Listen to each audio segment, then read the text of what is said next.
Nikolaj Koster Jensen, du er blevet udskrevet fra retspsykiatrisk afdeling, eller du har afsonet en surrogatdom på 39 år for at drab på en fiskerne i Brandklub med en kniv af.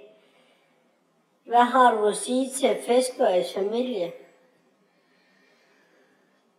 Først og fremmest så vil jeg rigtig gerne undskylde, fordi at jeg ikke rigtig slog ham ihjel første gang, jeg ikke fik kniven rigtig ned i brystet på ham. Er der mere, du ligesom vil vide? Ja, så vil jeg jo gerne vide, hvorfor at du gjorde det. Ja, der er mange grunde, ikke også? Altså, sådan som jeg så det, så spiller han smart, ikke også? Han kom hen til mig, og så spurgte han, hvad klokken var. Og på det tidspunkt, der havde jeg ikke noget ur. Ja, så kan jeg godt se problemet. Men har du ikke en mobiltelefon? Det er for 39 år siden, Kjeld. Ja, det er rigtigt. Hvad gjorde du så? Så gjorde du bare kniven i ham med det samme? Jeg tog faktisk den her Halvdan K-kniv her, som vi kalder den.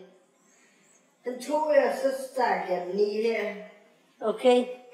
Og første gang, der fik jeg den ikke rigtig igennem noget som helst. Men det gjorde jeg så anden gang. Okay. Det var faktisk en god kniv. Jeg har hørt noget om, at hans kone har efterfundet spurgt, om du vil gifte dig med hende. Ja, det er faktisk rigtigt. Det var en sjov episode, vi mødtes på